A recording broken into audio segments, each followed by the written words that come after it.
Witajcie w kolejnym filmie na kanale. Teraz mamy coś nowego, czegoś czego jeszcze nie było, a mianowicie nagramy sobie taki króciutki, no może nie do końca króciutki, ale podcast. I moimi pierwszymi gośćmi na naszym, można powiedzieć, nowej serii na kanale będą chłopaki, którzy tutaj uczestniczyli na Mistrzostwach Świata w Star Wars Legion i ten temat naszego dzisiejszego podcastu będzie właśnie głównie taki, czyli mianowicie porozmawiamy sobie troszeczkę o tych mistrzostwach i dzisiaj ze mną jest Michał Kalins. Dzień dobry, witam wszystkich serdecznie. Oskar Kida. Cześć wszystkim. No i będziemy lecieć z pytaniami. Tutaj chłopaki brali udział na mistrzostwach, nawet coś tam, można powiedzieć, udało im się wygrać. Może nie jakieś takie wielkie sukcesy w stylu mistrz czy coś, ale sporo gier z tego, co się orientuję, udało się tutaj chłopakom wygrać. To będzie jedno z pytań, taki mały spoiler. Myślę, że zaczniemy sobie od pytań dotyczących samej podróży i przygotowania do mistrzostw. Także pierwszym pytaniem dzisiejszego podcastu będzie: jak wyglądała wasza podróż na Mistrzostwa Świata? Oskar, ty zaczynasz?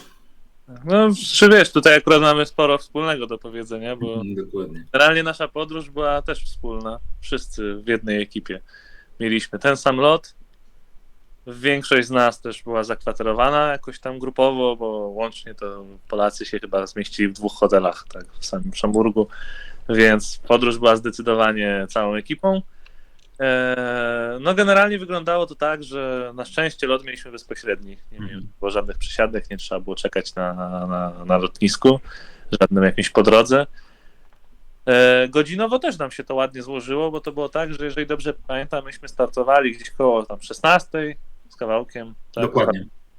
I dzięki temu, no, przez to, że jest różnica czasu, to dolecieliśmy około 20-21 czasu lokalnego. Więc to było tak, że jeżeli udało się komuś akurat nie zasnąć na dłużej w samolocie, to akurat w sam raz udało się pokonać dzięki temu jetlaga, bo po prostu dolecieliśmy, dojechaliśmy do hotelu, poszliśmy spać, tak, i dzięki temu idealnie jak wstawaliśmy po tych tam 10-12 godzinach spania, to akurat było późne rano, tak, na miejscu w Stanach. Natomiast ja jestem bardzo zadowolony z tego, że leciliśmy całą ekipą, że się nie spotykaliśmy na miejscu, tylko że było wspólnie. No oczywiście w samolocie to jednak tam trochę nas rozdzieliło, ale samo to czekanie na lotnisku, siedzenie jednak z kimś obok siebie, możliwość pogadania, to było z mojej perspektywy mega, mega fajne doświadczenie. I tak samo, że wracaliśmy też wspólnie. To nawet nie wiem, czy nie było lepsze, bo wszyscy mieli od razu wnioski, przemyślenia, co zrobić, co poprawić. No i trzeba było się podzielić bagażem. Tak, czym zagrać, żeby tu w następnym sezonie, żeby odejść od jakichś tam standardów, schematów, więc ja bardzo, bardzo pozytywnie, mimo jej długości, wspominam podróż, zarówno do Stanów, jak i z powrotem. Ja bym dodał do tego, co mówi Oskar, może jeszcze kilka takich tipów dla przyszłych ekip podbijających kolejne Adepticony czy Mistrzostwa Świata, że na pewno bilety trzeba kupić znacznie wcześniej, bo wtedy ich koszt znacząco spada. Jeden z naszych kolegów kupował w ostatniej chwili, no i ten koszt już wtedy rośnie diametralnie. Ja tak od razu powiem, kupując, już nie pamiętam kiedy my kupowaliśmy, ale jakoś naprawdę kilka dobrych miesięcy wcześniej, to koszt lotu w jedną i w drugą stronę to jest około 1800 zł. Więc jak na Stany, jak na to, co Oskar mówił, bezpośredni przelot, to uważamy, że to jest jeszcze całkiem znośny koszt. No i drugi tip, który już trochę Oskar zaspoilerował, sztuką jest nie zasnąć przez lot. To znaczy ja byłem ambitnie, wziąłem kilka książek, oczywiście z kanonu Star Warsowego, których ciągle nie mam czasu przeczytać, ale skończyło się na oglądaniu filmów, ale też fajnie, bo nadrobiłem w kolekcji klasyki filmowe, więc to jest ważne, żeby nie zasnąć, tak, żeby później ten jetlag był przepracowany. No i ostatnia rzecz też taka przyjemna, która nas miło wprowadziła. Byliśmy trochę zasmuceni, że obsługa na Okęciu nie wykazuje zainteresowania naszymi bagażami, a przecież w tych bagażach dobroci było bardzo dużo, bo Imperium i dobrych kilka frakcji, ale za to w Stanach wzbudziliśmy małą sensację. No i było oglądanie modeli, znaczy może nie tyle oglądanie modeli, ale pytanie, gdzie jedziemy, Gwiezdne Wojny, czy to jest podobne do Monopolii, no trochę bardziej skomplikowane, No i takie sympatyczne rozmowy z panami z obsługi. Także W sumie już zdążyłeś wyprzedzić troszeczkę moje drugie pytanie, bo drugim pytaniem właśnie miało być, jaki jest koszt takiego wyjazdu. To tutaj jeszcze jakbyście mogli tak troszeczkę, no tak powtórzyć, że tak powiem, to co powiedzieliście wcześniej, żeby była taka jasność co do tej oceny mniej więcej. ja myślę, że to jest tak. Trzeba to rozdzielić na dwie jakby płaszczyzny. Ci, co mają wygrane qualifiery i zaproszenia na Worldsy, nie ponoszą kosztów. No i to jest super, tak? Podróży i zakwaterowania. Dokładnie tak. Natomiast no, biorąc pod uwagę taki, bym powiedział, najbardziej ekonomiczny powiedzmy wariant, no to czyli wariant pierwszy, no trzeba kupić znacząco wcześniej bilet, jak tylko się otwierają bilety, warto kupić, no to jest około 1800-1850 z podstawowym bagażem. Jak się okazuje, ten podstawowy bagaż później nie wystarcza za bardzo, ale to jest inna historia, więc trzeba tu założyć chyba trochę więcej bagażu, bo ja przewaliłem swój podstawowy bagaż o prawie 3 kg wracając i zganiałem, że to są prezenty dla córki. Udało się, stary sprzedawca zbajerował, ale mogło się nie udać i wtedy bym no, troszkę, że tak powiem, zapłacił. A zawsze na takich wyjazdach trzeba wziąć pod uwagę, że coś się kupi, coś się dostanie, coś się wygra. No, trzeba mieć na to na pewno głowę. No i koszt hotelu, nie pamiętam w tej chwili dokładnie, ale to jest około, jeśli dobrze pamiętam, 1200 zł, czy 1400, 1200, 1400 ze śniadaniem tych kilka nocy, więc no jakby biorąc pod uwagę odległość, wydarzenie, no i oczywiście na miejscu, no, wydatki, no ale no, trzeba liczyć około pewnie skromnie 4, a z jakimś zapasem no, do 5000, no to myślę, że to jest bardzo taki, no to już naprawdę komfortowy, bym powiedział. Zdecydowanie. Także no tak z mojej, nie wiem, czy Oskar coś masz jeszcze tutaj do... Wiesz, no ja akurat właśnie ja byłem w tej szczęśliwej sytuacji, że Właśnie.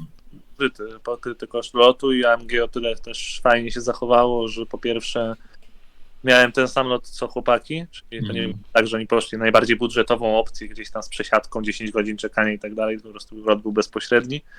A druga sprawa, że ja napisałem, że chcę wziąć dziewczynę na wyjazd i oni po prostu zarezerwowali mi 2 bilety, ja płaciłem za jeden, po prostu zwróciłem im koszt jednego biletu, tak przelałem wcześniej i to było na jednej rezerwacji, więc też nie musiałem za bardzo niczym martwić, wszystko ogarniało AMG.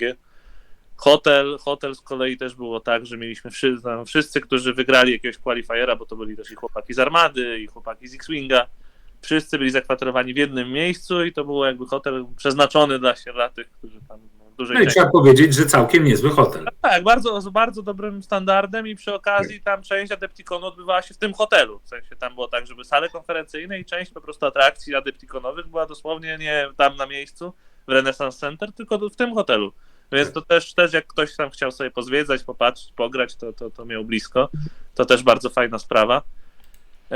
No i czy coś jeszcze tu ewentualnie dodać? No tak jak Michał powiedział, no to jest tak, że no trzeba oczywiście liczyć te wydatki codzienne, no ja też polecam mimo wszystko branie opcji z bagażem, no bo trzeba mieć bardzo silną wolę, żeby wrócić tylko Powiedzmy sobie szczerze, no nie ma woli, no jakby... Tak, ja się złamałem, więc tutaj mi zdecydowanie bagaż podręczny by nie wystarczył. No i ostatni tip, tak przy okazji, ja wiem, że to nie do końca cena, ale to też wpływa na cenę. Jak się bierze hotel, to dobrze jest mimo wszystko patrzeć na odległości, Oczywiście. Bo w Stanach jest to trochę inaczej postrzegane i ja pamiętam, jak leciałem pierwszy raz na Adepticon i tam właśnie było tak, że prosiłem, że ktoś mi polecił hotel w pobliżu, no i wziąłem jeden z tych poleconych, to w pobliżu to było prawie godzinę marszu na piechotę. Bo dla nich to jest po prostu blisko, bo jest do 10 minut autem. Tak? Jasne. No to mając to na uwadze, co mówi Oskar, Kosti, czyli Michał Kościelak rezerwował hotel, w którym mieliśmy 15 minut spacerkiem, więc swoją drogą wzbudzaliśmy sensację spacerując, bo tam nikt nie chodzi pieszo, jeszcze jak idzie 3-4 gości, żywo dyskutując, machając rękami, no i zanurzonych w swoim świecie. No, widzieliśmy, że samochody tak ze 200 metrów przed nami się zatrzymywały, żeby nas przepuścić, żeby lepiej tych frików mieć przepuszczonych niż tam gdzieś mają po ulicach chodzić, więc to też takie ciekawe doświadczenie. Tak, tak. Dobra, to przechodzimy do trzeciego pytania z kategorii podróżniczo-przygotowywawczych. Ile czasu się przygotowywaliście na mistrzostwa? O mistrzostwach ja już wiedziałem w 2019 albo 2018 roku. Na pierwszych mistrzostwach Polski udało mi się być w top 3 i dostać bilet, więc ja już z tym żyłem. Później Euro 2019, to pamiętam, że już było 9 osób chorych w Anglii na COVID i zastanawialiśmy się, czy nie odwołają imprezy. Jedyne obostrzenie, jakie było, to wtedy nie wolno było przybijać, robić shaking hands, tylko żółwik. Więc to taka anegdotka, jakie były obostrzenia. Natomiast no oczywiście później długo czekaliśmy na sygnał o Mistrzostwach Świata. Ja myślę, że się przygotowywałem na tyle, ile praca zawodowa, rodzinna, biznes pozwalał. Może nie jakoś szaleńczo, tak bym to nazwał, tak? No, gram w Legion regularnie, więc jakby nie mam innych 3 systemów i muszę między nimi dzielić czas, ale na pewno myślę, że jakiś miesiąc, półtora może przyspieszyłem, to znaczy no starałem się po prostu w MGC, w Matisoftie czy w domu rozgrywać, zapraszać w wolnych chwilach granie, testując rozpiski, chociaż w moim przypadku grając tyle lat ciągle tym samym, czyli Wader i Motorki, no to jakby było oczywiste, że zagram Blizzardem. No, Oskar miał więcej kmin i rozkmin, ale to zaraz mu oddam głos. No na pewno ostatnie 2 tygodnie to już były takie, bym powiedział, no nie wiem, co drugi dzień zagrałem bitwę, no można tak powiedzieć, jakbym myślał, ale myślę, że w naszej grupie byli więksi zawodnicy, którzy znacznie częściej i mocniej trenowali, no na tyle, ile się dało, to potrenowałem. Tak, ja też jeżeli mogę uzupełnić, to bardzo fajnie nam wyszło, że myśmy się zgadali wszyscy nam na czacie na Facebooku wcześniej, jako właśnie, że wiedzieliśmy, że będziemy jechać i na wspólne treningi.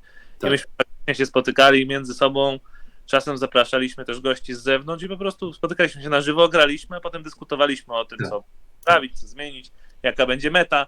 Więc nawet jeżeli to nie było jakieś mega intensywnie w postaci, nie wiem, 3 razy dziennie, no nie. Bez przesady, nikt sobie nie może na to pozwolić, to no tak często jak zawodowa pozwalał czas, to faktycznie staraliśmy się grać i nawet jeżeli ktoś grał ostatecznie inną rozpiską, to też uważam, że to był trening, bo po pierwsze no jednak bardzo dobrymi graczami, po drugie z metowymi rozpiskami, po trzecie no w ogóle ta możliwość dyskusji, właśnie tego przewidzenia, jaka może być ewentualnie meta, znając te różnice pomiędzy, to pewnie będziemy też poruszać tam później, ale znając te różnice pomiędzy metą amerykańską, no to nam na pewno dużo dało. Ja myślę, że dla mnie takim, to co mówi Oskar, chyba najważniejsze było to, że mogliśmy cały czas na bieżąco analizować sobie na naszej grupce, a to dodać taki upgrade, a to zrzucić tą jednostkę, a co o tym sądzicie, nie, zapomnij. Więc jakby no do ostatniej chwili żeśmy szlifowali, że tak powiem, koncepcję. I dla mnie, powiem tak, jeszcze dla mnie bardzo ważnym było, bo nie miałem okazji grać przeciwko Dark Trooperom.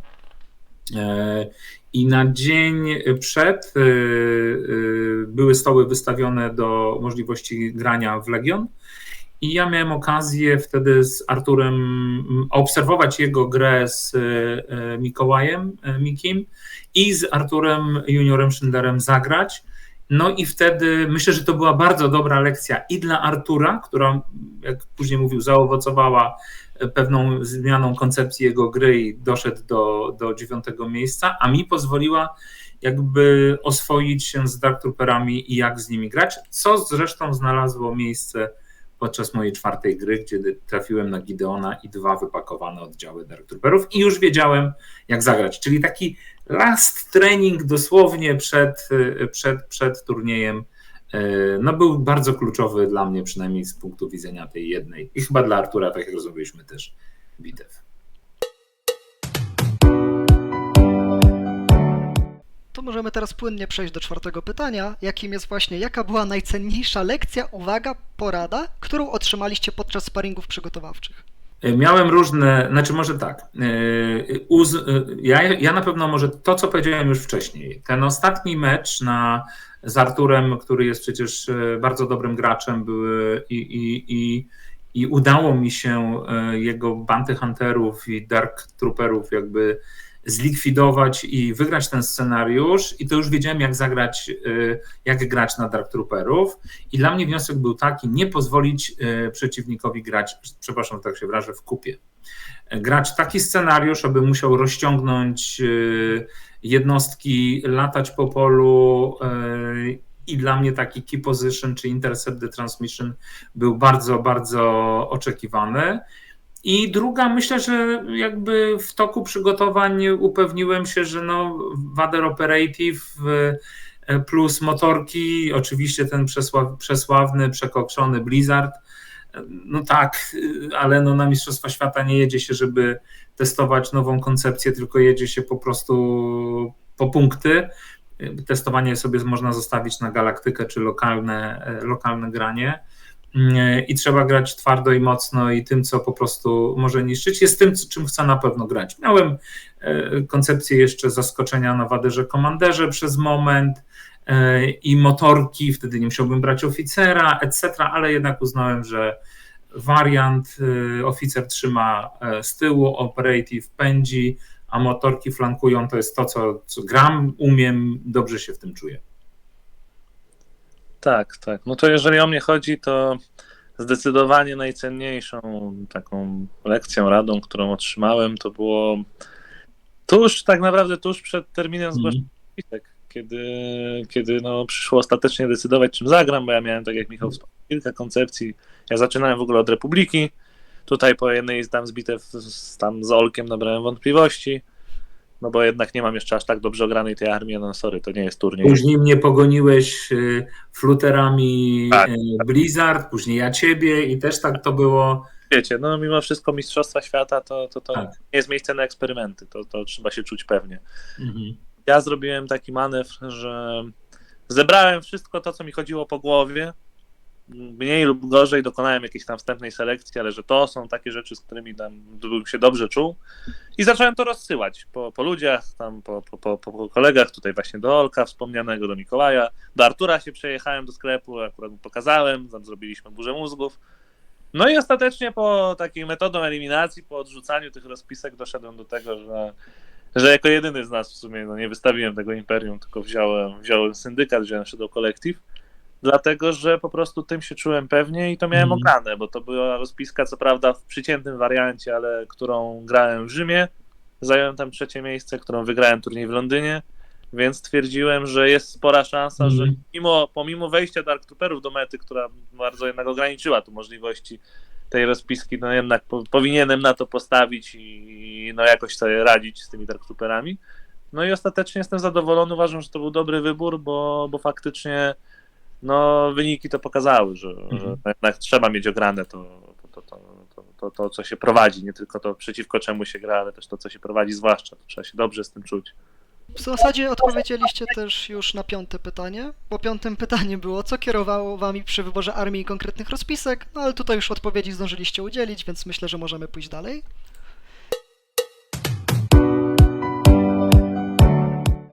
Szóstym pytanie będzie, czy drugi raz wzięlibyście te same listy, czy jednak było coś, co jeszcze można było w nich zmienić? No to Oskar, ty pierwszy. Tak, no to jeżeli o mnie chodzi, w syndykacie uważam, że innej rozpiski syndykatu nie wystawił. No, w sensie ta, którą grałem, była dobra.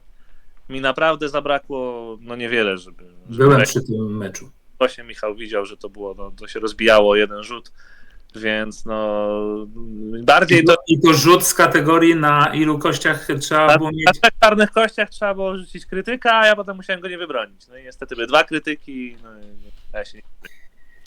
Tak, bywa. Ale bardziej to pod kątem umiejętności. Natomiast rozważyłbym ewentualnie zmianę frakcji, aczkolwiek nie na tamten moment. W sensie, gdyby teraz dostali kolejne zaproszenie na kolejne mistrzostwa przy nowej mecie, albo nawet przy tej samej, ale z większą ilością czasu i możliwością ogrania, to rozważyłbym może zmianę frakcji, natomiast gdybym się trzymał syndykatu, to uważam, że rozpiska, którą grałem, jest sprawdzona, działa i prostu bardzo przyjemnie gra.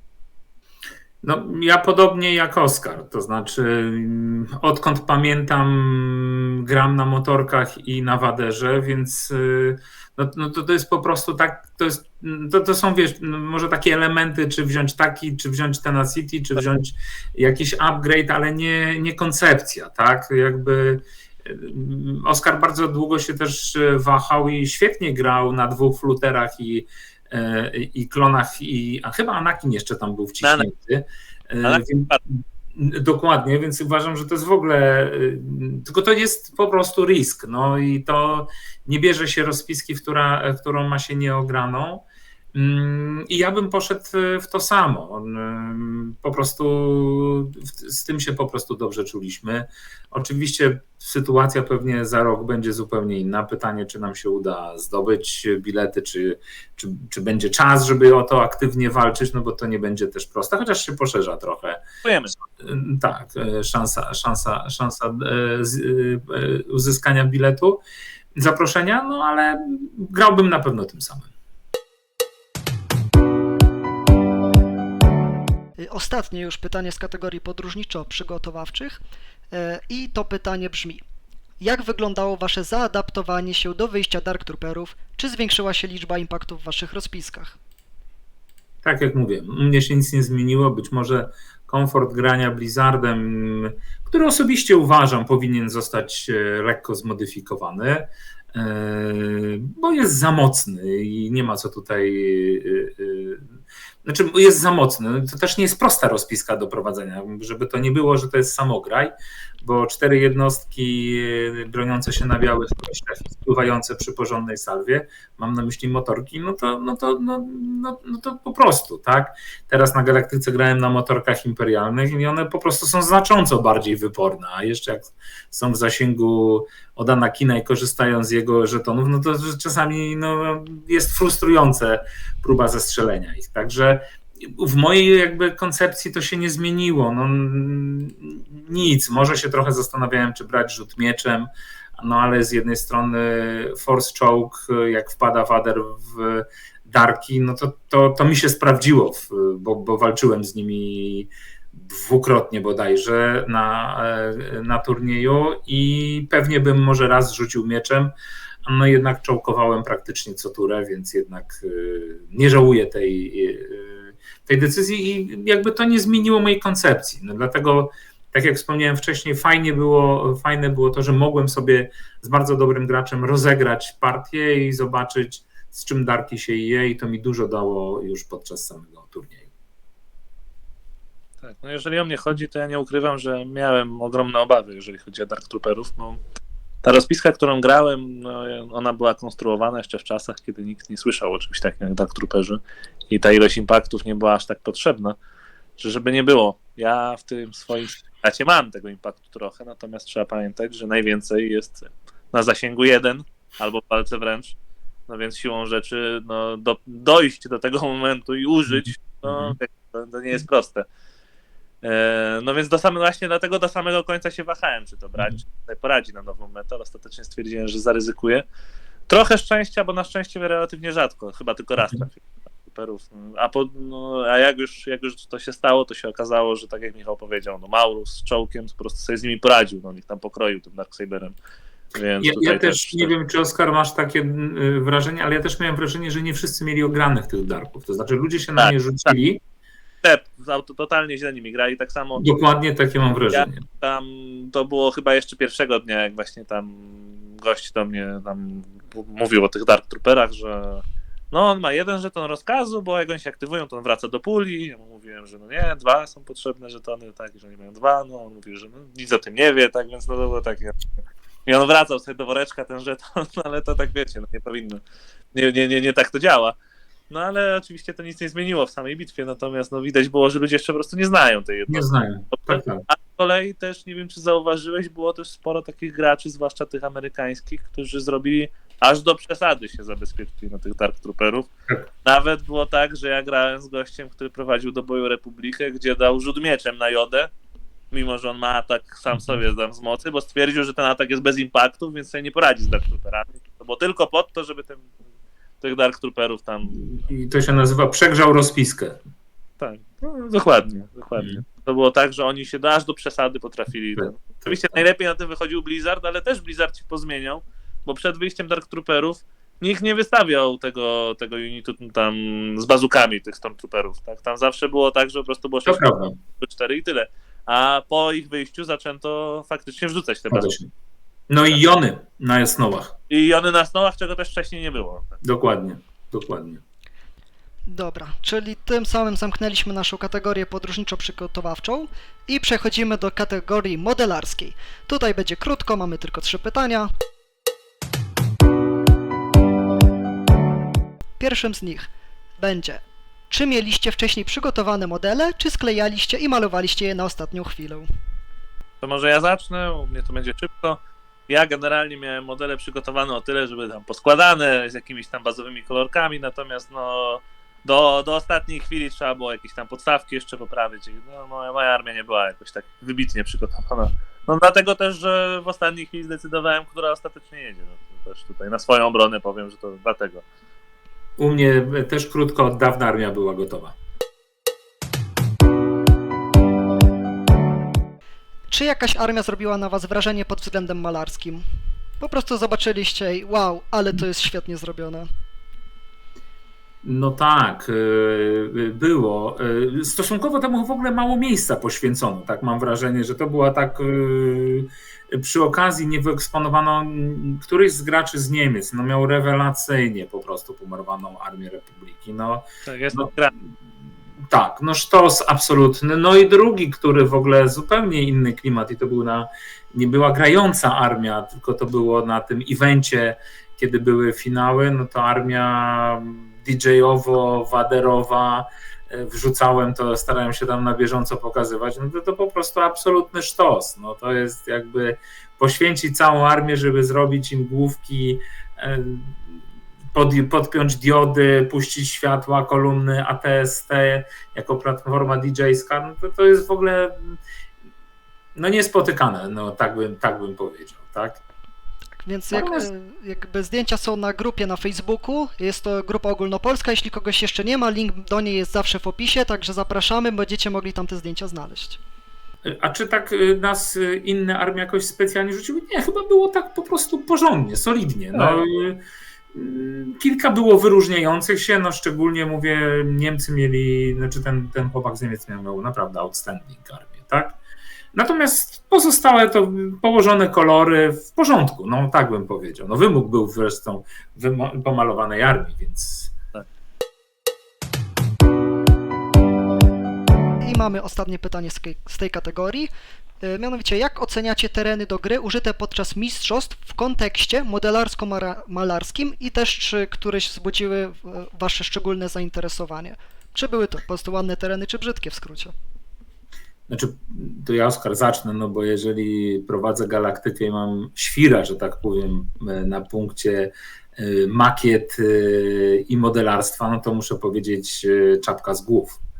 Znaczy, Amerykanie byli fantastycznie przygotowani. Naprawdę niektóre stoły bym zabierał, kradł, wypożyczał, robił wszystko, żeby tylko je mieć.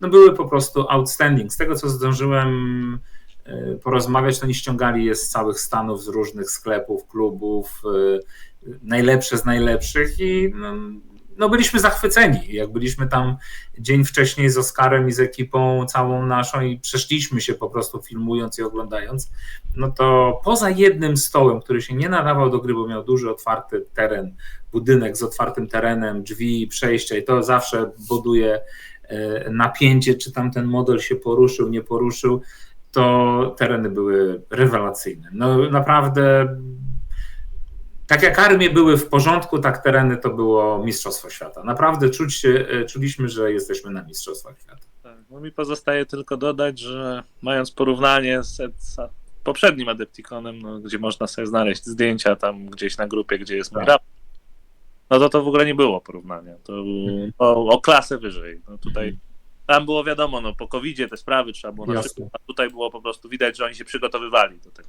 żeby te stoły wyglądały. No to teraz kilka pytań dotyczących organizacji. Co myślicie o miejscu, w którym odbyły się Mistrzostwa Świata? I tutaj chodzi o stricte to miejsce, w których rozgrywaliście gry. No to może ja zacznę, bo ja generalnie, to już był drugi raz tak w tym samym miejscu, jeżeli chodzi o Adepticon, no pewnie tam, ogólnie dłużej, ale drugi raz, kiedy ja byłem. I ja uważam, że to miejsce jest dobre, on robi naprawdę wrażenie. Przy okazji są inne atrakcje, więc można też sobie tam, naprawdę jest tak, że jeżeli się przyjedzie dzień wcześniej, to przynajmniej jeden dzień można sobie zarezerwować tylko na zwiedzanie konwentu i robienie zakupów, bo tyle jest po prostu, tyle jest rzeczy do wyboru. Wiadomo, że jak tam szukać, to się znajdzie, to tam parę rzeczy, do których się można przyczepić, no na przykład jeżeli chodzi o tam ceny jedzenia, które jak się wyjdzie na zewnątrz i pójdzie kawałek dalej, to już zdecydowanie by się oszczędziło, albo gdzieniegdzie kolejki takie, które blokują korytarz, no bo akurat tak zostało to rozplanowane, ale to są takie szczegóły. Mi się generalnie tam gra i spędza czas przyjemnie. Potwierdzam to, co mówi Oskar. Legion był usytuowany, oddzielony taśmami, fajnie oznaczony. Takie drobiazgi, ale jeżeli są takie wielkie banery na suficie Star Wars Legion, no to czujesz tak, że to jest po prostu taki wielki event. Tak, buduje to taką atmosferę, dobre nagłośnienie, jakby przestrzeń, no i to, co mówił Oskar, mi zabrakło czasu na shopping, na takie spokojne, jednodniowe, żebym powiedział, zanurzenie się we wszystkich, nie wiem, produktach, towarach, popatrzeć, porobić zdjęcia, zastanowić się, no, po prostu ponerdować, że tak powiem. No to jakby trochę na to zabrakło czasu, a nie mam tutaj jakby większych uwag, no poza cenami może jedzenia, no i w Stanach jeszcze to fajne było obserwowanie, jak był budka z sałatkami, taka automatyczna i te sałatki tak z dnia na dzień więdły coraz bardziej, bo tam się nie je sałatek, tam się je konkretne rzeczy. No. Zainteresowaniem, to prawda. Więc to tyle, jeśli chodzi o mój komentarz. Czy wszystko odbyło się o planowanej porze, czy nie było żadnych opóźnień? Chyba nie było żadnych problemów organizacyjnych. Nie było problemów organizacyjnych. Tam doszły nas słuchy, że w Armadzie było coś takiego, ale to nawet nie to, że o nieplanowanej godzinie, tylko że tam ostatecznie miało przejść ileś tam osób, przeszło ileś. U nas zresztą też było coś takiego, jakby ten Last Chance Qualifier, to nie do ostatniej chwili nie wiadomo było, kto dokładnie będzie grał z tego Last Chance'a, bo nie wszyscy się tam, nie wszyscy skorzystali z tej szansy, że mogli zagrać mistrzostwa, bo na przykład grali w inne gry, a w Last Chance'ie mogli zagrać przy okazji, więc ale to były dosłownie szczegóły, tak, żeby harmonogram nam się nie zgadzał, to się chyba nie zdarzyło ani razu. Nie. Bardzo przyjemne zazwyczaj powitanie, odprawa. Witamy na pierwszym, na drugim dniu. No jakby wszystko było. Tam na obiadowej pomiędzy dwiema bitwami, więc to wszystko było pilnowane. Tak samo raczej nie było takich sytuacji, żeby ktoś bardzo mocno przedłużył bitwę. W zasadzie te bitwy się kończyły o czasie. Raz jeden się zdarzyło tak, ale to też nie było jakby obsuwa z harmonogramu, tylko że było tak, że jeden stół tam grał do samego końca, bo to chodziło o to, kto wejdzie do top 8, więc oni tam jeszcze sędziego mieli z rulingiem jakiś ale to już nikomu to nie przedłużało, bo to było przed zamknięciem całego eventu, a tam było przewidziane bardzo dużo czasu na zebranie wyników, aż przejdzie się do ceremonii, więc nikt nawet nie odnotował tego, że to jakkolwiek wpływa właśnie na harmonogram. Czy nie mieliście problemów ze znalezieniem stołów, na których graliście? Nie, żadnych. Były bardzo dobrze ponumerowane, widocznie.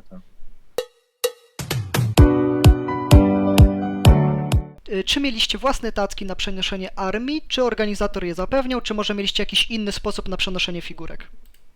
A to dobre pytanie, bo ja zawsze na Galaktyce dbam o to, żeby tacki były. Tu nie było. Rzeczywiście tu nie było. I tak, no to dobre, mroczne pytanie. Rzeczywiście ja sobie pomyślałem, że fajnie by było, jakby tacki były, no ale chyba wszyscy byli przygotowani na to. Bierzmy pod uwagę, że my lecieliśmy, więc oszczędność miejsca była przede wszystkim, ale na przyszłość można rzeczywiście, jak ktoś leci, to pomyśleć o, nie wiem, czy magnesowanej, czy składanej. Ja sobie kupiłem tackę Adepticonu do rzucania kośćmi i ona trochę mi później wypełniała że piechotę czy motorki mogłem sobie stawiać, żeby za każdym razem jej nie chować do torby. Także tu tego elementu nie było. To rzeczywiście. Każdy sobie radził jakby na własną rękę, no tam a to było pudełko, a to ktoś właśnie miał jakieś tam tacki magnetyczne, więc no... Tak. Ale to też nie był jakiś szczególny problem, no nie trzeba było nie wiadomo jak daleko latać z tym. Nie. No to teraz może parę słów o sędziach. Pierwsze pytanie dotyczące sędziów to jak oceniacie pracę sędziów na turnieju? Ja chyba nie mam jakichś tam żadnych zastrzeżeń do sędziów. W ogóle jednym z sędziów był człowiek, który udziela odpowiedzi tam na forum AMG odnośnie tych wszystkich pytań, więc no mieliśmy bardzo dobre źródło informacji. Tak, Chyba nie zdarzył się ani razu taki jakiś kontrowersyjny przypadek, że sędzia, że ktoś stwierdził, o kurczę, sędzia tam. Bo mi się to na przykład na qualifierach zdarzało, że ringi nawet było tak, że mnie potem przepraszał jeden z sędziów tam, że źle. Ja pamiętam też sytuację ze świetlikiem na Euro Tak. 2019, gdzie nie zakwalifikował się ze mną do top 8 właśnie przez dość dyskusyjną decyzję sędziego. Tutaj nie było takiej sytuacji. Mnie się podobało rozwiązanie, że byli tak zwani sędziowie liniowi. To była fajna rzecz, że każdy z tych sędziów miał torebeczkę z boku i tam miał zestaw swoich miarek do mierzenia i miarek do mierzenia zasięgu i do chodzenia, więc on po prostu sobie sam mierzył, sprawdzał, nikogo nie prosił o jego. To jest taki drobiazg, ale organizacyjnie jest to świetne. No i był główny sędzia, nie pomnę teraz ksywki, no ale no, twórca, który odpowiada na wszystkie na forum dyskusje. Chyba raz prosiłem w jakiejś sytuacji, ale to była nawet nie z kategorii sporna, tylko no wymagała, żebyśmy spojrzeli po prostu trochę na wyższym poziomie. Przyszedł, odpowiedział, temat się zakończył, więc... Natomiast nie doszły nas też chyba słuchy, żeby ktoś się skarżył na sędziów. Nie. Natomiast jeżeli tylko takim kamyczkiem do ogródka wspomnę, że no w X-Wingu to wyglądało trochę inaczej. Tam no, bardzo kontrowersyjna decyzja sędziów zadecydowała o tym, kto grał w finale i to tak no, słabe. To wyszło dziwnie. Słabe. Nie. Tak, ja nie wiem jak ty, Oskar, ale ja w ogóle nie miałem żadnych spin podczas meczów. To znaczy... Ja jedyną sytuację, jaką miałem taką nerwową, to nawet nie to, że spina była, to było właśnie jakieś takie rzeczy, że tam ma to coś się tam do mierzenia takich milimetrów. Tak. Ale tam też skończyliśmy w ten sposób, że po bitwie po prostu sobie poszliśmy na piwko, pogadaliśmy, nic nie było ten. No i ta bitwa, którą widziałeś, gdzie po prostu kolega grał tak, nazwijmy to, niechlujnie. W sensie. Niechlujnie, bardzo niechlujnie. No, rzucał żetonami, jakieś takie rzeczy, no ale to... No nie to, że on robił coś specjalnie przeciwko, tylko to było takie niechlujne. No ale to też nie była żadna sporna sytuacja, żeby kogoś nie. To był styl, który mógł cię trochę innego gracza wyprowadzić z równowagi, ale nie była to dyskusja o zasady. Tak, po prostu styl bycia, styl gry. No. Tak. Dyskusyjnie. O same decyzje w trakcie. Tak. Czy uważacie, że liczba sędziów była wystarczająca? Nie mam uwag tutaj, jakby... No oczywiście, że wiadomo, że fajnie jakby było jak najwięcej, ale to tyle ile było, to raczej wystarczało. Nie, i też sposób był komunikacji bardzo szybki. Bardzo Człowiek pięty, tak. Tak, podnosił rękę, krzyczał judge i za chwilę... U nas to było konsular. Konsuler, przepraszam, konsuler tak. I za chwilę ktoś się pojawiał, więc... Nie, ja tutaj nie było na pewno tak, że na sędziego trzeba czekać nie wiadomo jak długo, bo musisz to po drodze obsłużyć. Poza tym właśnie było kilku, więc zawsze któryś tam. A wiesz, z drugiej strony dobrze, że było takich kilku sensownych, niż miało być 10 i każdy by latał ciągle. Tarniał, dokładnie. I tak leciał do jednego tego. Tutaj każdy był przygotowany faktycznie. Tak. Nie każdy może tam, że tak powiem, jak się zdarzały jakieś takie naprawdę skrajne sytuacje, to z marszu wiedział co odpowiedzieć, ale na pewno każdy był przygotowany. Zgadza się. Czy możecie powiedzieć parę słów o eventach dodatkowych, jakie miały miejsce w trakcie trwania ogólnie całego eventu? Czy były takie eventy dodatkowe? Słuchaj, tam się tyle działo, że to trzeba by... Bo to rozumiem, o tym rozmawiamy, tak? Bo samych eventów, bo to wiecie, to są targi, tak? No to tam ich było cała masa, no nie da się. Cała masa. Star Warsowych tam było dwa były? To Michał bardziej powie, bo to tam. Wiesz co, no to jak mówię, to jest nie sposób do ogarnięcia, to znaczy no tych eventów było tyle, że bo pytanie o co pytasz, o inne turnieje, no to we wszystkie systemy, jakie praktycznie znamy, tak? Tak. Grano i w hotelu, w którym Oskar mieszkał, chyba był Władca i Team Janki, Gra o- czy Gra o Tron, przepraszam. No wiesz co, naprawdę Infinity, Warhammer 40, systemy, które pierwszy raz w życiu widziałem, a I to też były takie, których nie ma po prostu w Europie. w Europie, tak, i tam Skupiając się bardziej na kontencie Star Warsowym, dodatkowe eventy związane ze Star Warsami, tudzież szczególnie z Legionem. Mamy główny event, czyli Mistrzostwa Świata i teraz Tak. załóżmy odpadłem już od razu w tej pierwszej rundzie, ale chcę sobie pograć, czy mamy taki dodatkowy jakiś turniej, coś Tak. bardziej w tę stronę. Były dwa. Tak. Pierwszy był właśnie dla tych, którzy odpadli po pierwszym dniu i tutaj na pewno Michał Kościelak powie więcej, bo on brał w nim udział, natomiast to właśnie był taki turniej na luzie. A oprócz tego już w dniu finałów był kolejny turniej parowy i tutaj chłopaki z dużym sukcesem, że tak powiem. tak jest.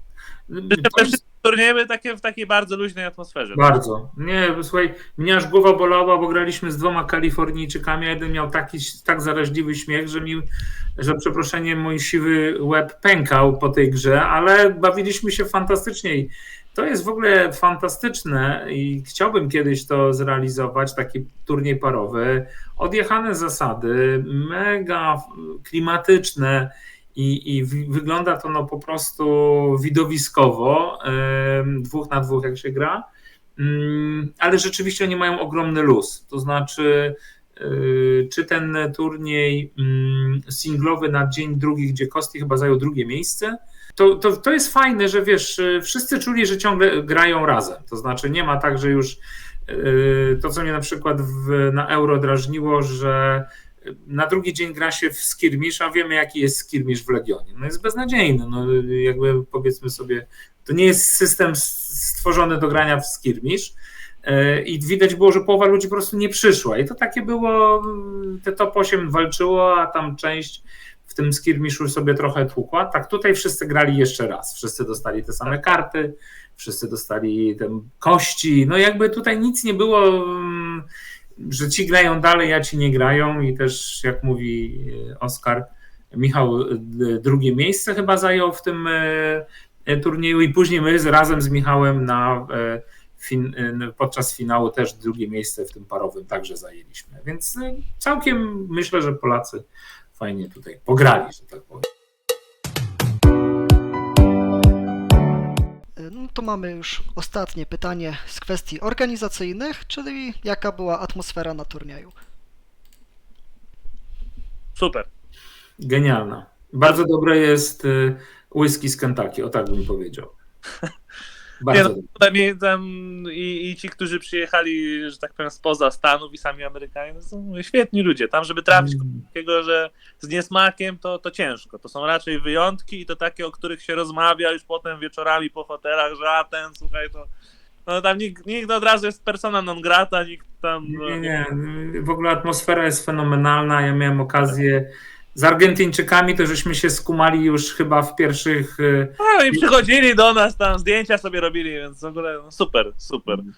Już w Warszawie jak będzie, to ma dzwonić, już nie mówiąc w ogóle o Danielu, Pogorzelski, który jest w ogóle kanonem i legendą, i znajomy Oskara, który po prostu jest...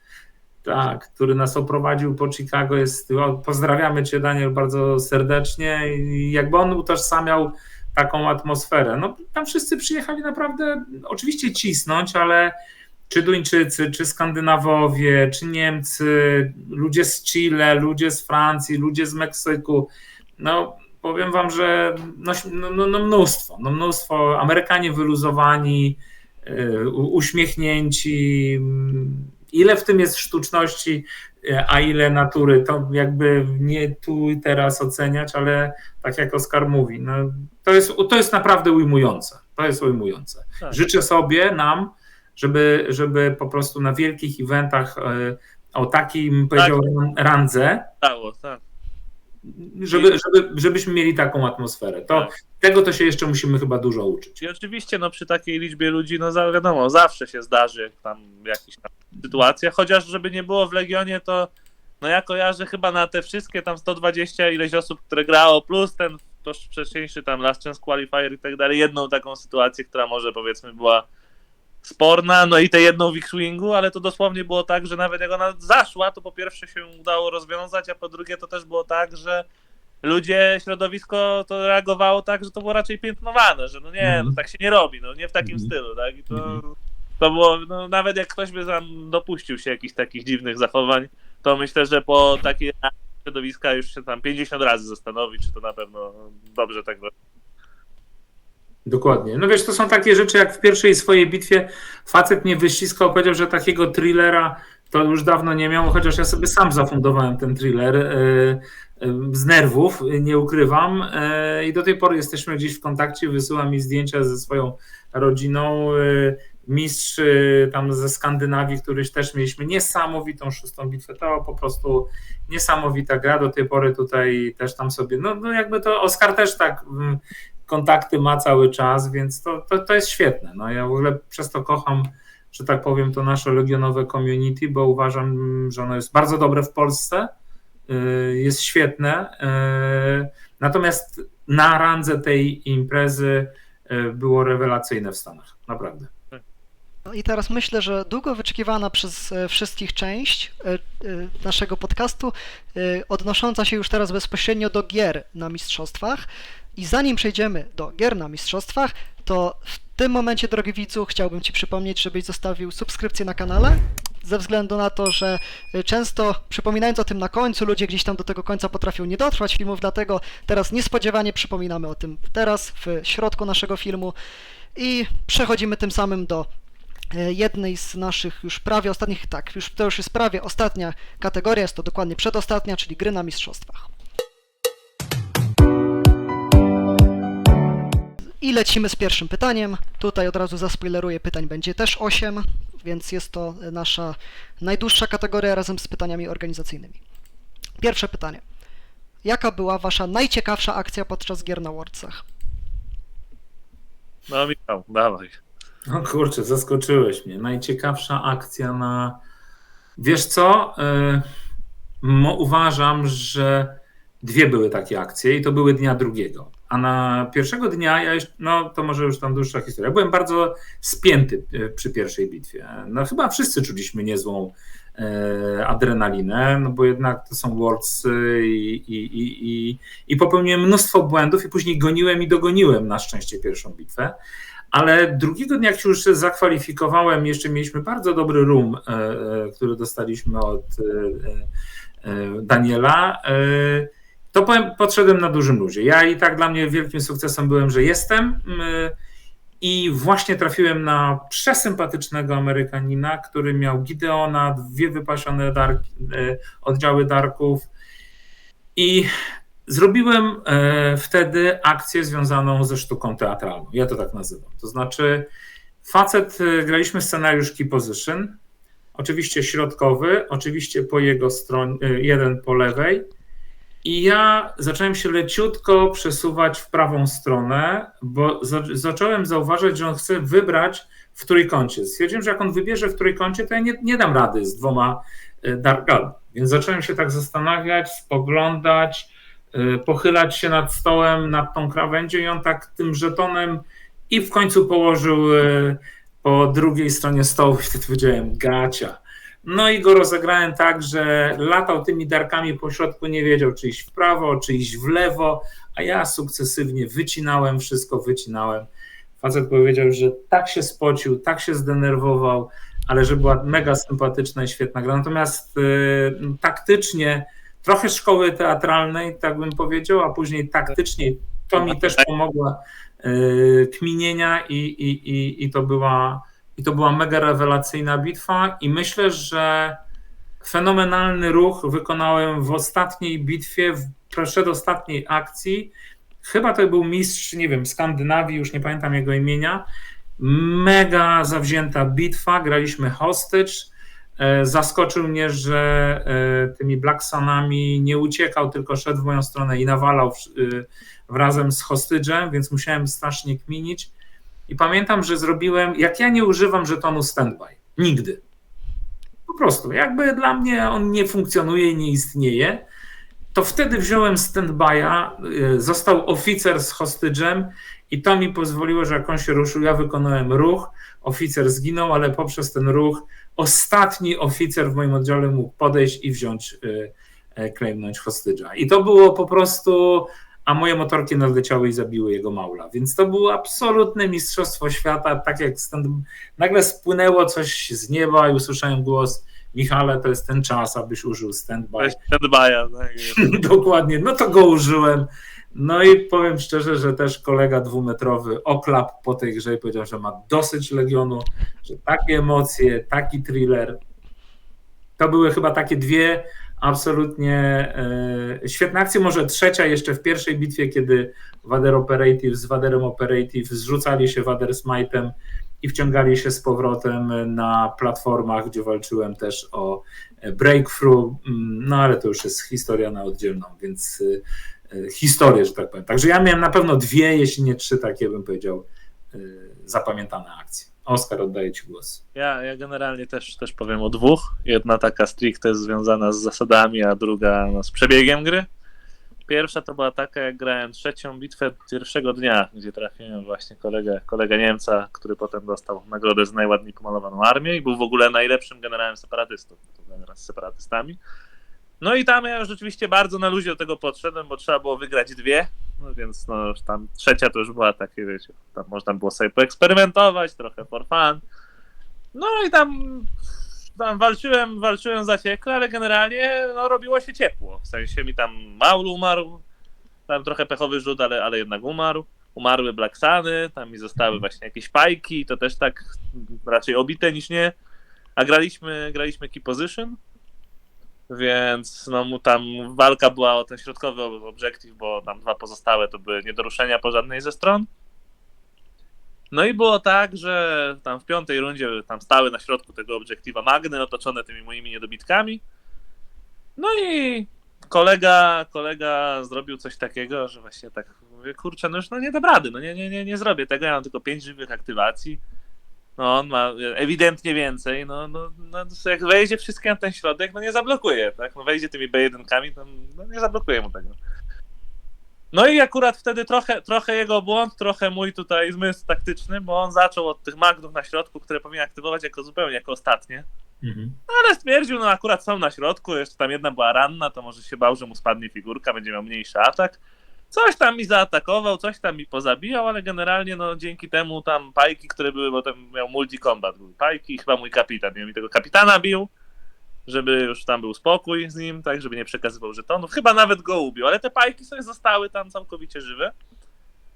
No ja tak myślę, co zrobić, no i wpadłem, mówię, dobra, to w takim razie tak, robię withdraw'a. Wycofałem się tak, że komander był sobie na krawędzi tego zasięgu. Tak, no to na zasięgu tego, na krawędzi tego.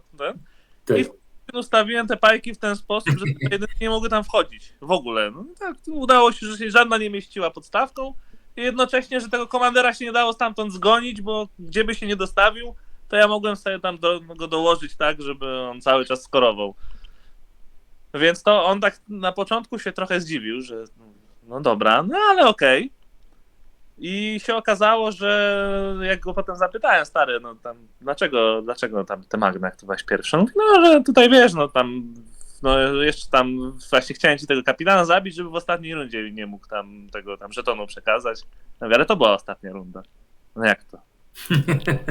Ja mówię, no policz karty, no ja mam 5. Mówię, ale Standing Orders zagrałeś w pierwszej rundzie. I wtedy no, on myślał, że ma jeszcze jedną rundę do grania, więc jeszcze, że tam sobie zdąży, no ale dzięki temu... No. I to tak, no, nawet chyba 2 aktywacjami go przebiłem, no, dzięki temu, że po pierwsze B1 nie mogły powchodzić, a po drugie, że on myślał, że ma jeszcze jedną rundę, więc to tam to go mocno zgubiło. A druga taka akcja też bardzo fajna, to była jak grałem drugą bitwę z Rebelią, gdzie tam wiele osób, które tam na bieżąco kibicowało i trzymało za mnie kciuki, to stwierdziło, że to jest trudny paring. Była Rebelia na luku.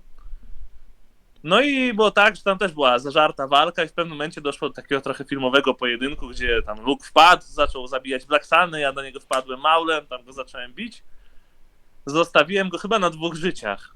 No i on wtedy zagrał tam w następnej rundzie, zagrał kartę, tę swoją trójkę, że Maul i na mój największy oddział, który żył, czyli drugie Blacksany, których tam nie zdążył wyciąć, wyłączył mi z atakowania.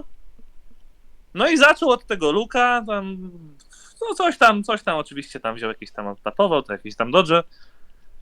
No i sam, no coś, już nie pamiętam dokładnie co on porobił, ale generalnie potem zrobił ruch i wszedł w oddział 4 pajków, żeby się zabezpieczyć. Tak, bo już było chyba nawet po tym, jak ja aktywowałem tego Maula, albo i przed. No wydaje mi się, że to była pierwsza aktywacja. No ale wszedł ten oddział pajków, no ja już tam zacząłem sobie planować, że dobra, to ja w takim razie będę potem musiał aktywować tego Maula, wyciągnę go force pushem, te pajki go tam będą rzeźbić, tam na strzelanie, no pewnie go zdejmę, ale to trochę potrwa. No ale najpierw i tak wylosowałem żeton z puli, no bo tego Maula jeszcze tam chciałem podtrzymać na chwilę.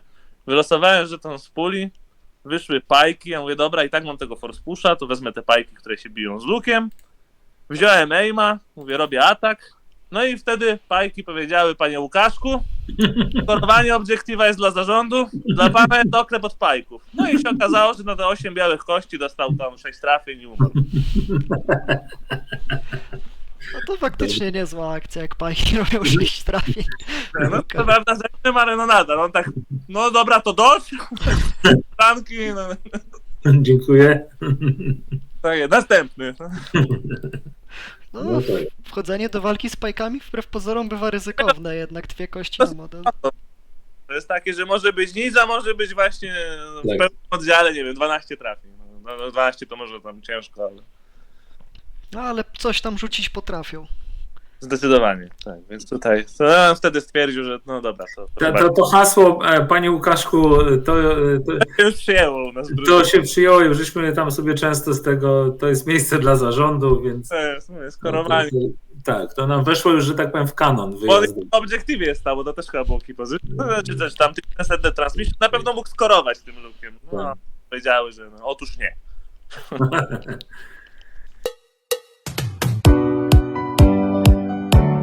Drugim pytaniem miało być, jaka była wasza najbardziej pechowa gra i co się w niej stało? No to tutaj domyślam się, że w twoim przypadku chodziło o to wyrzucenie 2 krytyków przez przeciwnika. Tak. Zdecydowanie była ta gra, która mi ostatecznie wyłączyła możliwość grania w finale i tam ona się po dosyć tam dużych zwrotach akcji i takich nieprzyjemnej o tyle, że tak jak mówiliśmy z Michałem, niechlujnej grze przeciwnika, doprowadziłem do tego, że Pike Capo był atakowany przez oddział, no nie do, tam już Niecały.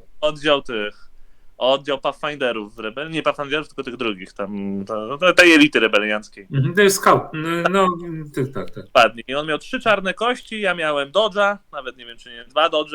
Miałeś 2 dodge. 2 dodge miałem, dokładnie. I oprócz tego jeszcze miałem Suppressa, żeby mieć Danger Sensa, więc on musiał na tych 3 kościach wyrzucić mi krytyka, żeby obejść mi te dodge, ja tam stałem na 1 życiu. Więc no, do tego się to sprowadziło, no niestety wypadły 2 te krytyki. Jeden wysejwowałeś. Tak, 1 wysejwowałem, ale no niestety drugiego już nie dałem rady, no i ten Pike Capo mi umarł, a on trzymał 2 skrzynki.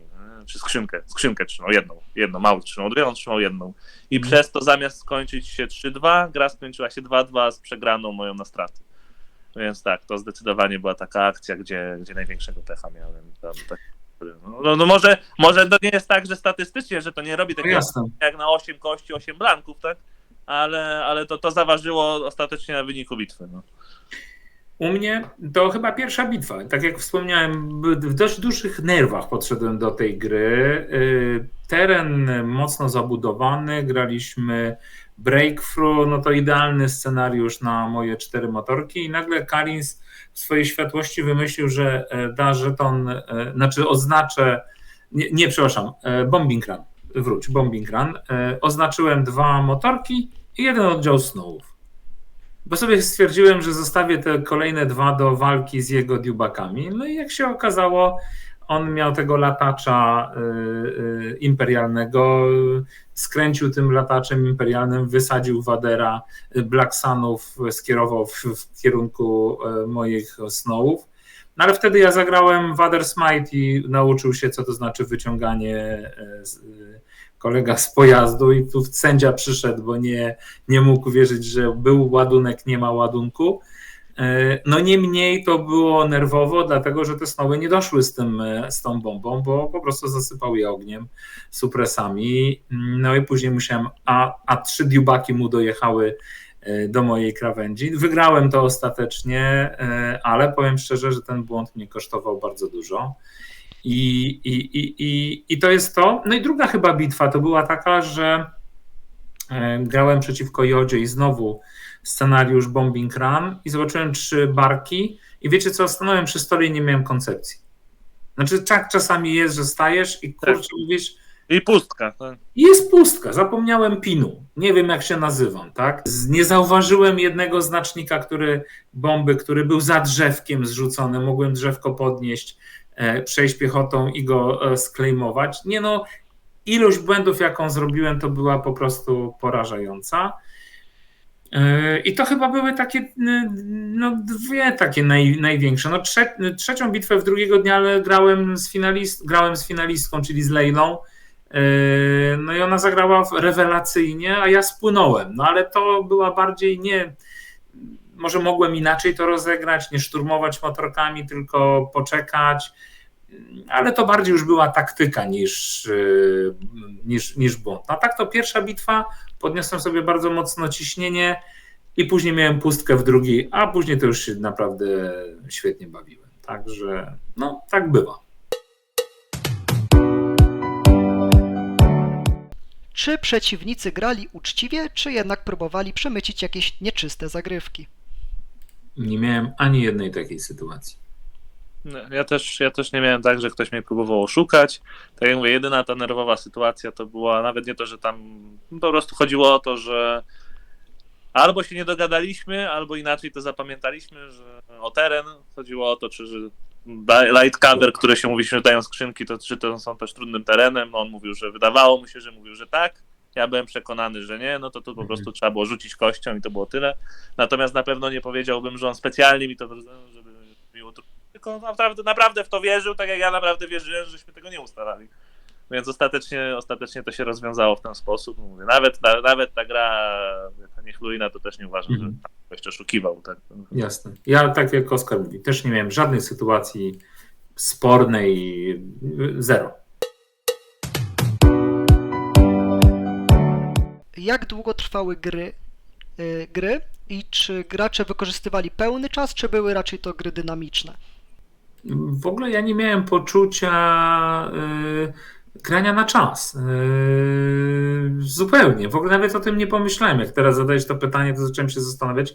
Ja chyba wszystkie rozegrałem przed czasem i w komplecie tur. I w komplecie tur. To w ogóle absolutnie. Chyba, że po prostu ostatnia bitwa pierwszego dnia, no to chyba kolegi nie było już w 4. turze, bo udało mi się go zniszczyć. Tak? Podu skończyłeś wcześniej. No to... Dokładnie, ale...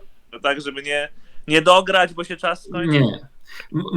Może raz poprosiłem kolegę drugiego dnia, kiedy tak miotał się tymi darkami w lewo, w prawo, czy iść na środkowy, czy na lewo, czy na prawo, żeby grał w tempie, bo no jednak chciałbym, żebyśmy pełną ale to było bardzo dżentelmeńskie i w ogóle bez no offense, więc w ogóle bardzo rzadko zdarzało się, żeby ktoś nie dograł gry ze względu na to, że się skończył czas. Jak oceniacie poziom mistrzostw pod względem zaawansowania w prowadzeniu gier?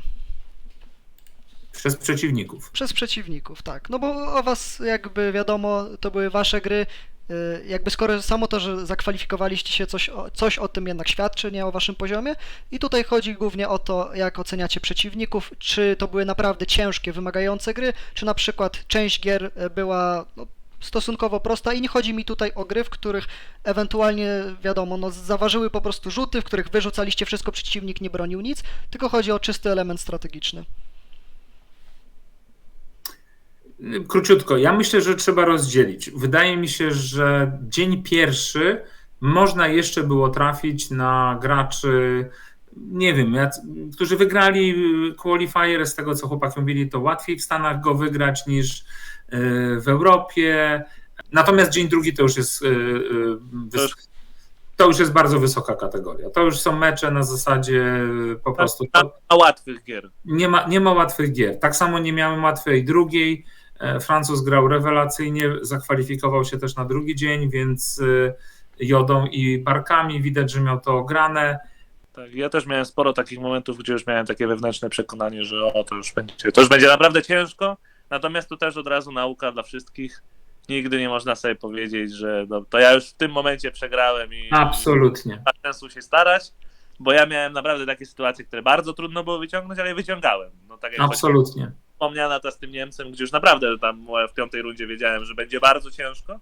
No ale ostatecznie właśnie to jego błąd, a to moje dobre zagranie, że go nie dopuściłem na obiektyw i się udało. Zdarza się, że ktoś się załamuje po pierwszej, drugiej, trzeciej bitwie. Jeśli danej akcji na przykład. Jakiejś akcji nie doszedł, nie miał zasięgu, nie zniszczył i już dobra, dosyć mam. Nie wolno tak grać. Ja miałem sytuację w tym ostatnim meczu ze Skandynawem, przepraszam, że tak powiem, już nie pamiętam imienia. Pozdrawiam, Chris, ty pamiętasz? Że facet mnie zaskoczył kompletnie na hostage'u. Zrobił ruch do przodu i wypalił po prostu Blacksunami we wszystko, co miał w mój oddział Heavy Response Team. Fenomenalny rzut na save, chyba straciłem jedną jednostkę, ale to było po prostu, ja mówię, kurczę, nie, za chwilę tu bus, Maul wpada. No jakby kompletnie inna gra.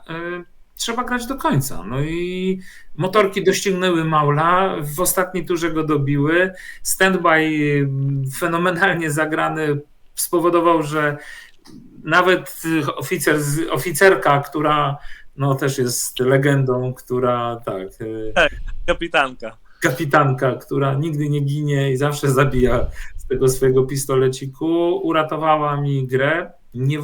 Nie wolno się poddawać. Trzeba absolutnie grać do końca, bo przeciwnik może zrobić błąd. Po prostu. Tak.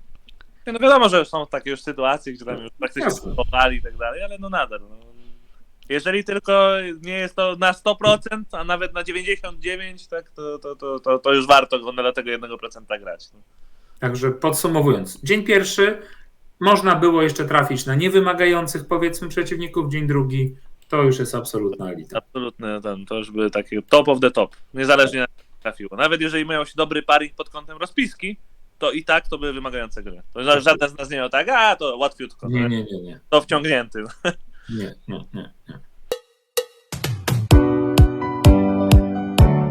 Czy często trzeba było wzywać sędziego do rozstrzygnięcia kontrowersyjnych decyzji? Myślę, że jak raz na bitwę, to grubo. No. Nie raz, ja chyba miałem co drugą bitwę, może jakiegoś małego. Tyle. Czy stoły były bardzo zastawione, czy zdarzały się tak zwane pustaki? Jak to widzicie? Czy było tam dużo loss blokerów na stołach, czy raczej po prostu to były kawery, przez które mogliście strzelać? Jak to wyglądało w waszych grach? No, nie wiem, czy się, Michał, tutaj ze mną zgodzisz, ale generalnie ja nie odczułem, żeby było tak, że są jakieś tutaj patelnie, jakieś takie rzeczy, że te stoły po prostu nie da. Tak, może z jeden się taki trafił, ale to chyba nie mi. Natomiast też była taka tendencja powoli wyczuwalna, że powoli się idzie w stronę tych takich wysokich terenów też pojawiały, że o ile wcześniej na Adepticonie, czy nawet tam właśnie w tym London GT albo na UK GT było tak, że pierwszego dnia to te tereny były raczej niskie i dopiero drugiego dnia, jak już ludzie podpadali, się zwolniło, to się tam ustawiało wyższe, to tutaj już się zdarzały takie, że ewidentnie ten Jump 2 robił. Natomiast też nie było to regułą, że na każdym stole musiał być jakiś taki wielki. No ja bym powiedział, że na pewno nie było tak, że o ile na poprzednim Adepticonie to co zapamiętałem, że to było charakterystyczne tej imprezy, że te stoły potrafiły być bardzo różne, co widać po moich zdjęciach, to tutaj uważam, że każdy trzymał poziom. Nie było tak, że stwierdziłem, że trafiłem stół i mówię, o kurczę, jak ja to zagram. No?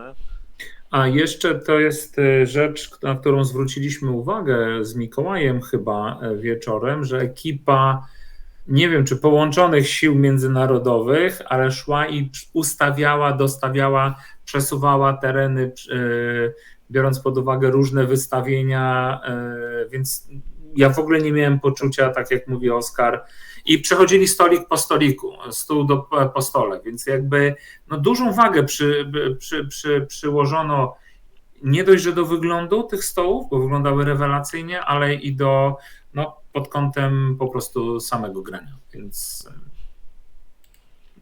nie było, no rewelacja, tak bym powiedział. No to teraz przechodzimy już do ostatniej kategorii. Ostatnią kategorią są pytania ogólne i nie chodzi tutaj o wiedzę ogólną. Jak oceniacie umiejętności naszych graczy na polskich turniejach takich jak Galaktyka w Ogniu na tle graczy z Mistrzostw Świata? Czy bardzo odstajemy, czy generalnie jesteśmy gdzieś tam, gonimy ich, nie, z tym poziomem? A może jesteśmy nawet po części wysoko, wyżej, nie wiem. Oddam głos Oskarowi, więcej jeździ, więcej ma doświadczeń na wyjazdach, później ja skomentuję. No to generalnie ja powiem, że no wiadomo, że jeżeli byśmy wyciągali średnią tam z galaktyk, z jakichś lokali, to czy średnia na Mistrzostwach Świata będzie wyższa, ale jeżeli chodzi w ogóle o umiejętności topowych graczy w Polsce na tle światowym, to uważam, że my mamy naprawdę wysoki poziom. To jest tak, że może nie było tego widać po wynikach o tyle, że nie zakwalifikowaliśmy się do top 8, ale w takiej samej sytuacji byli na przykład Niemcy, którzy są uznawani za najlepszych na świecie, a u nich też ostatecznie nikt do tego top 8 nie wszedł, bo czasem to są takie no, nieszczęśliwe wypadki, jak właśnie czy u mnie, czy u Artura, który tam też, albo u Mikołaja, który przecież z Alisherem raz wygrał, a następnego dnia przegrał. Więc no, takie rzeczy też potrafią zaważyć na tym wejściu do finału. Natomiast skill uważam, że mamy wysoki i zwłaszcza na tle graczy, czy to amerykańskich, czy to nawet brytyjskich, którzy przecież mieli, jakby nie patrzeć, 3 reprezentantów w top 8, to nie wypadamy źle, wręcz przeciwnie. Uważam, że jeżeli utrzymamy tutaj poziom, będziemy robili turnieje i tak dalej, to mam nadzieję, że za rok to sytuacja będzie lepsza, jeszcze lepsza niż była teraz. A teraz i tak była bardzo dobra, pamiętajmy, że na całą naszą ekipę prawie wszyscy zakwalifikowali się do tego drugiego dnia, co też wcale nie było jakąś taką nie wiadomo jaką normą, a po drugie wszyscy, którzy się zakwalifikowali, mieli 2 wygrane, tak mi się wydaje, że wszyscy mieliśmy te 2-1, więc to jest bardzo solidny wynik. No, można uważać, że wiadomo, to top 8 to już tam słabo, ale to nie, absolutnie. To uważam, że na tym poziomie grania to już jest naprawdę solidny wynik, że wszyscy zrobiliśmy te 2-1 i też praktycznie wszyscy z nas, no niewiele każdemu z nas zabrakło do tego, żeby to było. No, czasem to było dosłownie o rzut, czasem trochę bardziej, ale nadal to było tak, że na pewno nikomu nie oddaliśmy wygranej za darmo. Nikt z nas. Pamiętajmy o jednej rzeczy, to jest 8 miejsc, a jest 128 graczy i to jest to, co mówi Oskar. Raz jest trochę pecha, trochę szczęścia. No wiadomo, Luke Cook jest absolutnym Luke'em Cookiem i jest gościem. Natomiast ja uważam, że my zrobiliśmy progres w stosunku do na przykład 2019 na UK GT. Ja byłem chyba jedynym Polakiem w top 8, chyba byli sami Niemcy. Nie wiem, czy w ogóle żaden jakiś Anglik tam był. Ja wiem, oczywiście historycznie można gdzieś to sprawdzić, ale ja po prostu byłem w towarzystwie 7 czy 6 Niemców, tak? Więc a teraz Niemcy no, poodpadali, a my poszliśmy do przodu. Myślę, że też musimy się otrzaskać z takimi po prostu eventami. Uważam, że miejsce Artura na 9 dla mnie absolutnym marzeniem, nawet nie zakładałem, że moim celem było dotarcie na drugi dzień. Ja nie ukrywam, to był mój cel. Natomiast to, że udało mi się wejść do top 16 uważam za osobisty wielki sukces, tak? Więc trzeba dalej trenować, trzeba dalej grać i już. I nie mieć w ogóle żadnych tutaj... Na pewno się nie łamać. Absolutnie. Nie, absolutnie. Uważam, że mamy potencjał, mamy brawurę, mamy kminy, umiemy kombinować, nie poddajemy się. Nie ma się co oglądać, że ktoś tam wygrał jakiś turniej, po prostu robić swoje, bez obciachu, głowa do góry i ciśniemy. I ja mówię, tak jak mówi Oskar, ja wierzę, że ekipa, która się zakwalifikuje na Adepticon, będzie miała nasze doświadczenia. Być może komuś z nas się też z tej ekipy uda i to będzie zupełnie inny turniej. No, bardzo głęboko w to wierzę. Uważam, że pechowo stało się, że Mikołaj zagrał z Ashleyem czy Alisherem chyba. Alisherem dnia pierwszego, bo to się człowiek bardzo dużo uczy. Tak, i on się naprawdę nauczył Mikołaja. I on się po prostu nauczył Mikołaja i ja jestem o tym święcie przekonany, że to zadecydowało, tak? Mało, że następnego dnia jak na siebie trafili, to on już wiedział gdzie popełnił błędy, zagrał inaczej i to też nie była łatwa gra. On ledwo to wygrał, ale wygrał. A może na przyszłość to są nasze doświadczenia. Jak masz 2-1, masz 2-0 pierwszego dnia, To może lepiej spinać ostatnio, dokładnie. odpuszczasz trzecią grę, bo nie wiesz, czy nie z tym samym człowiekiem nie trafisz właśnie w top 64. Więc no, to są doświadczenia, które zbieramy. Tak. I kolejna ekipa myślę, że będzie miała no może trochę łatwiej, tak? Tak, ja tu też chciałbym jeszcze na sam koniec powiedzieć, że pamiętajcie, że właśnie po pierwsze, no może nie ma top 8, ale to wiele nacji nie miało top 8, a tutaj u nas było tak, że Artur był 9, Michał był 16, 15, przepraszam, więc top 16. Może tak. po miejscu, ale to pamiętajmy, że to jest po sosie, więc nie umniejszając to chłopakom, to jest specyficzna tam metoda tam umieszczania. Tak. Może po moich Mikołajownikach tego nie widać, ale po pierwsze Mikołaj właśnie wygrał z Alisherem, który doszedł do półfinału w mistrzostwach, on z nim wygrał na tamtym turnieju. Ja wcześniej co prawda, ale też wygrałem z Lailą, która doszła do finału, a też jako tam chyba jedyne z naszej ekipy miałem 5 wygranych, więc to każdy z nas dał z siebie wszystko i uważam, że wstydu absolutnie nie przynieśliśmy. Nie. My jesteśmy bardzo zadowoleni, zresztą widać było nawet, jak już graliśmy na luzie, no to Kosti pocisnął na drugim miejscu, a my na parowym też na drugim, więc jakby no... Do samego końca trzymaliśmy. Ja uważam, że powinniśmy być wszyscy dumni po prostu. Z jakiego powodu według Was mistrzostwa były zdominowane pod względem ilości przez Battle Force Imperium Blizzard Force? No wiesz co, nie trzeba tutaj filozofii wielkiej, to znaczy ja będę uważał, że to nie jest samograj, bo gdzieś usłyszałem ostatnio, że to jest samograj, natomiast elastyczność tego buildu, ilość impaktu, biorąc pod uwagę Dark Trooperów, chyba najlepszy force user, Vader Operative, no i niesamowita, tania jednostka z 2 heavy weaponami w teamie, czyli Heavy Response Team. No i to jest odpowiedź, tak? Do tego. 4 bajki. No i 4 bajki, oczywiście. No to jakby. No jakby to samo powoduje, że to rzeczywiście jest bardzo silne, ale z drugiej strony, proszę zwróćcie uwagę, że Mistrzostwa Świata pokazały, że mimo, że ten Blizzard wydawał się tak niesamowicie popularny, no to nie wygrał. Nie wygrał, nawet nie wszedł do finału. No właśnie, więc no tak. coś... Żeby nie było, ja też uważam, że to jest o tyle niezbalansowane, że tak jak ja się nie zgodzę, żeby to był samograj, bo jednak tam są trudne jednostki wprowadzenia. Jak zagra po prostu bez pomysłu, bez koncepcji, to dostanie oklep, nawet jeżeli gra Blizzardem, ale faktycznie po pierwsze jest bardzo uniwersalny, po drugie jest tak, że jak już ktoś ogra te jednostki, to on daje bardzo duże możliwości, których nie dają inne rozpiski.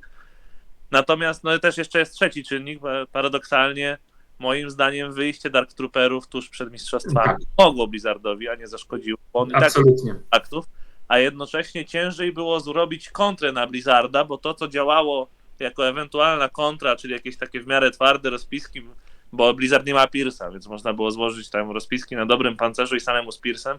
Z kolei przestały działać na Dark Trooperów, których tam trzeba było kontrolować jakąś dużą ilością impakta, więc to jeszcze dodatkowo jakby wspomogło Blizzard, który sam nie musiał przechodzić jakichś znacznych ewolucji, ale po pierwsze da się z tym wygrać, tak jak Michał zauważył, no nawet nie było w finale tego Blizzarda, tak? A po drugie też pamiętajmy, że w ogóle Imperium działa tak, że ono jest w ogóle najbardziej uniwersalne, co przy turniejach, które mają tyle bitew, ile tam, bo pamiętajmy, my graliśmy 6, ale ci, którzy dotarli do finału, zagrali łącznie 9. To jest tak, że ono najsensowniej trzyma poziom, To wcale nie oznacza, że ono jest najmocniejsze, tylko no, faktycznie najwięcej graczy tym gra i no, jest najbezpieczniejszą opcją, taką Tak. mentalnie najwygodniejszą. Tak. Dlatego też uważam, że tutaj to zaważyło na tym, dlaczego tych imperiów było tak dużo i dlaczego ponad połowa graczy, jeżeli dobrze pamiętam, czy koło połowy graczy tam się zdecydowało na wystawienie. A poza tym sądzę, że Vader Operative w Blizzardzie powinien zostać zniszczony. Ja się zgadzam, albo Vader Operative, albo ilość supportu. Uwzględniając fakt, jakim jest dominacja Imperium pod względem ilości na Mistrzostwach Świata, czy uważacie, że gra jest w dobrym miejscu pod względem balansu? I tutaj chodzi właśnie o to, że ci gracze, jakby nie patrzeć, którzy pojechali na mistrzostwa, można powiedzieć elita światowa, jednak zdecydowała się w większości na Imperium i statystyka no, jednak tej ilości była no, zdecydowanie tutaj po ich stronie. Z kolei gdzieś tam tych separatystów właśnie było mało, republik, rebelii. I czy według was to świadczy w jakimś stopniu o tym, że mamy jakieś problemy balansowe, czy tylko to, co powiedzieliście wcześniej, odpowiadając na drugie pytanie, Imperium po prostu nie jest prostą frakcją, tylko ma po prostu te takie bezpieczne opcje, to o czym mówicie, że mentalnie też ludzie czują się lepiej grając nim, coś w tę stronę bardziej. Jak to jest waszym zdaniem? To może ja teraz zacznę, tutaj Michał zastanowisz na spokojnie. Jeżeli o mnie chodzi, ja uważam, że oczywiście jakieś tam niedociągnięcia balansowe są, ale one nie są wcale duże. To nie jest tak, że możemy mówić, że gra jest niezbalansowana, bo tutaj Imperium jest duże. Imperium jest duże z różnych powodów, między innymi dlatego, że tam parę rzeczy jest, moim zdaniem, przynajmniej albo źle wycenionych, albo źle skonstruowanych, tak jak w tym Blizzardzie, gdzie trzeba by po prostu poczynić pewne zmiany, ale to nadal nie jest, to zagięcie balansu nie jest do takiego stopnia, żeby nie dało się z tym wygrywać, co zresztą pokazuje właśnie finał mistrzostw. No właśnie. Totalnie nieuznawana za metową, ale to totalnie, no nikt by nie przypuszczał jakby tam były jakieś zakłady bugmacherskie, to na pewno, gdyby nie było nazwisk przy tych rozpiskach, to jestem pewny, że rozpiska Luka by tam na bardzo niskim kursie chodziła, no, jeżeli chodzi o tam wygraną, a grała przeciwko Shadow Collective'owi. Tak samo to, że większość frakcji jednak była obecna w tym top 8. Okej, wiadomo, że Imperium było najwięcej, tak? No bo było aż 6, co jest bardzo dużo. I nie do końca tak powinno to wyglądać, ale też pamiętajmy, że bardzo wielu bardzo dobrych graczy, naprawdę bardzo dobrych, specjalnie na mistrzostwa przesiadło się na to Imperium. No przykładowo Oli, który doszedł do tego, on normalnie gra rebelią. Imperium wziął specjalnie na mistrzostwa. Więc to też jest tak, że część graczy, tak jak powiedziałem, z różnych powodów, ale jednak postanowiła zmienić frakcję. Jestem przekonany, że gdyby grali swoją frakcją codzienną, to też to mogłoby wyglądać inaczej. Też by mieli spore szanse dostać się do tego top 8. No, z Imperium jest problem o tyle, że ono najmniej oberwało tymi ostatnimi nerfami punktowymi, bo tam prawie, że nic nie poszło w górę, a w Blizzardzie to w ogóle nic się nie stało. I to było dziwne, a pozostałym frakcjom jednak się poobrywało. Nawet było tak, że te frakcje, które by tam wydawało się, że potaniały, bo tam na przykład w Republice klony potaniały, no ale pamiętajmy, że upgrade'y im podrożały, więc No właśnie. to wyszło no, ostatecznie mniej więcej na równo, a te rozpiski, które grały na pajkach, to już w ogóle podrożały, bo pajkowie podrożeli. No moja rozpiska przykładowo podrożała o prawie 50 punktów. Ja tam miałem dosłownie jedną aktywację za same te podwyżki. Ale mimo to nią zagrałem i jestem zadowolony, więc no te zmiany w balansie oczywiście fajnie, żeby były, natomiast na pewno nie jest tak, że gra potrzebuje rewolucji, jeżeli już to tylko ewolucji, to takiej naprawdę niedużej. No trochę podbić rebelię, trochę podbić CIS, bo to CIS też jest, no jakby nie patrzeć, trochę do tyłu po mistrzostwach, to widać, że żaden się nie zakwalifikował, a najwyższy był też gdzieś tam daleko w tyle. Ale no i to no z tym Imperium to już rozmawialiśmy, coś powinno zrobić, natomiast to są drobne zmiany. Ja uważam, że naprawdę nie trzeba robić rewolucji. Znaczy ja chyba nie mam nic więcej do dodania, co Oskar powiedział. To znaczy jak mówię, bitewny staż mam, już nie chcę mu wymieniać, długi. Ja tak... I niezbalansowanych systemów armii obserwuję no mnóstwo. No naprawdę moglibyśmy tutaj oddzielny podcast temu poświęcić i widzę, co się w różnych systemach dzieje. Śpię spokojnie, jeśli chodzi o Legion. Są niedociągnięcia, są. Nie ma systemu, w którym nie ma niedociągnięć, ale to są niedociągnięcia. To nie jest tak, że wychodzi nowa armia i wrzucasz kodeks i po prostu wszystko, co do tej pory jest zamiecione, bo wyszła nowa armia. Albo nowa jednostka. Albo nowa jednostka. Nie, Nowa- tak nie jest. A Toka dopiero jeszcze nie wyszła, a już tam na nią są jakieś tam, już ludzie tam, niektórzy uważają, że ona jest słaba. No Dean na przykład też nie wiadomo jak tutaj nie gra. No bo, no. Ja bym chciał... Ale właśnie nie ma takich jednostek, którymi się nie da grać, w sensie, no, że praktycznie, że no, to jest taki już po prostu krab, że jak to weźmiesz do rozpiski, też w ogóle prawie, że no tam może... Chciałbym wam zwrócić uwagę na jedną rzecz. Bardzo dużo wylano pomyj, szczególnie na naszych forach, ale i zachodnich, po zmianach zasad opublikowanych przez Asmodee. I poza tym nieszczęsnym heavy coverem za ATST, to wszystkie świetnie działają. Tak. I z czasem ludzie mówią, kurczę, ja w końcu wiem, jak mam wchodzić na te budynki. Wiem, że po prostu robię ruch 1 do wysokości 1 i To tak było zbugowane to wspinanie poprzednie, że to nie, no po prostu to już masakra była. Wszyscy się cieli, bronili, nie w życiu. Nawet nie te covery, no i jedna wspólna letka dla tych tam wszystkich tam... No, jeżeli Asmodee podejdzie w ten sam sposób do upgrade'u, a zapowiadany był po Worldsach, że zrobią coroczny, czy tam, prawda, ten upgrade i podejdą tak porządnie, jak podeszli do zasad, to myślę, że jestem spokojny, bo to był dla mnie większy test, czy nie skopią po prostu zasad. Poporządkowali, poregulowali rzeczy, które były dziwne, bądź niegrane, bądź wiecznie dyskutowane i dla mnie, powiedzmy, przeszli na zielonym świetle. Oby to samo się stało z upgrade'em jednostek, ale no jakby chyba jestem spokojny o to, jakby, że były głosy Shatterpoint skilluje Legion. To są zupełnie dwie różne gry.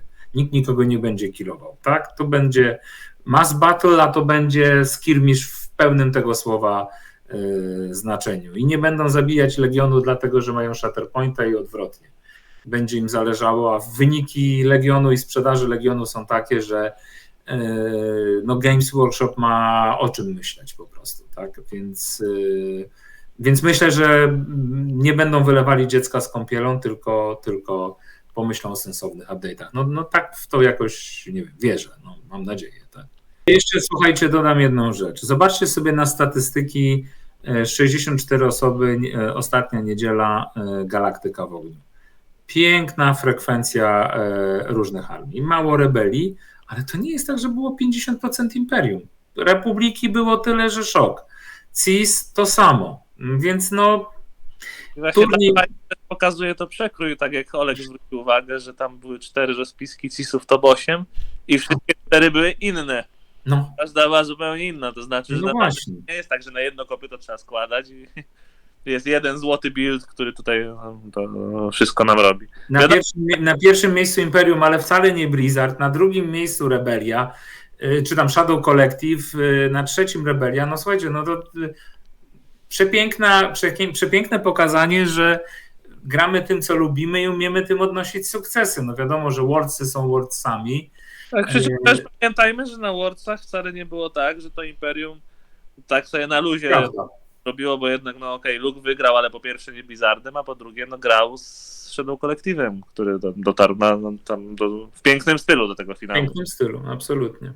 To czy chcielibyście, chłopaki, jeszcze kogoś pozdrowić? No ja ze swojej strony na pewno chciałbym podziękować wszystkim graczom, z którymi miałem okazję grać na Mistrzostwach Świata. Nie mam ściągawki, nie pamiętam waszych imion, ksyw, ale z każdym z osobna, z którym miałem okazję grać pierwszego czy drugiego dnia, bardzo, bardzo dziękuję. Były to świetne gry, bardzo wymagające, ale prowadzone w duchu fair play, no w takim prawdziwym duchu, jakim ja odbieram Legion i całe nasze community. Trzymajcie się, pozdrawiam was, wasze rodziny. Mam nadzieję, że gdzieś na tej drodze legionowej się zobaczycie. Jak będziecie w Polsce, odzywajcie się na pewno na dobre piwo czy kawę. Wyskoczymy i Warszawę wam pokażemy. Ja chciałbym pozdrowić, oprócz tego, że wszystkich naszych kibiców, wiernych fanów, tak, was wszystkich chłopaki, twoją piękną Justynę, a także wszystkich, z którymi faktycznie grałem i naprawdę no, jesteście świetni ludzie i mam nadzieję, że jeszcze nie raz się zobaczymy i przyjdzie nam zmierzyć się na niejednym polu bitew. Dzięki. Także drogi widzów, w tym odcinku, w tym filmie to już będzie wszystko. Dajcie znać koniecznie, czy chcecie więcej takich podcastów dotyczących Legionu. Możemy tutaj rozmawiać dosłownie o wszystkim, o jakimkolwiek temacie, oczywiście związanym z Legionem, jaki chcielibyście poruszyć, a może i nie tylko z Legionem, może jesteście zainteresowani innymi grami bitewniakowymi, planszówkowymi, Shatterpointem chociażby. Dajcie znać w komentarzu, jesteśmy naprawdę otwarci na propozycje, gdzieś będę zapraszał ludzi, tych co będą mieli czas, tych co będą chętni na takie rozmowy. Mam nadzieję, że ten film, w szczególności merytorycznie, przypadł wam do gustu. Tutaj chłopaki naprawdę się postarali, dali nam takie wspaniałe świadectwo z tego, jak to jest brać udział w tych mistrzostwach świata. No i nie tylko, jakby zadbaliśmy też o to, żeby nie tylko temat mistrzostw padł, ale i troszeczkę ogólnego Legionu. Dajcie znać w komentarzu, nie mogę się doczekać waszych komentarzy, naprawdę uwielbiam je czytać, zawsze z tatą je przeglądamy, po prostu jesteśmy mega podekscytowani tym, co piszecie. Ze mną dzisiaj był Michał Kaliński. Dziękuję bardzo za fantastyczny wywiad, dziękuję Mrocznemu, Oskarowi za jak zwykle doborowe towarzystwo. Ja ze swojej strony chciałbym na końcu podziękować wszystkim. Myślę, że robię to w imieniu całej naszej ekipy, każdy pewnie indywidualnie za wasze wsparcie, za wasz support podczas Mistrzostw Świata. Naprawdę to czuliśmy, naprawdę było to wzruszające, że siedzieliście na Twitterze, twitterowaliście, pisaliście na Messengerze, wspieraliście. Często o różnych porach dnia i nocy czuliśmy się reprezentacją. No i wszystkim, którzy zakwalifikują się, powiem tak, nie zmarnujcie takiego wyjazdu, zbierajcie finanse, odkładajcie, ciułajcie, bo to jest przygoda, która się zdarza raz w życiu. Jeszcze raz wielkie dzięki. Oraz Oskar Kida.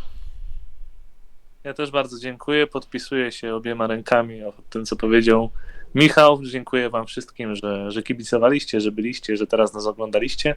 I jeszcze dodatkowo w tym miejscu chciałbym bardzo podziękować całej ekipie, tutaj wam wszystkim chłopaki, bo uważam, że dla mnie jednym z najbardziej pozytywnych aspektów tego wyjazdu było to, że on nas po prostu bardzo zbliżył.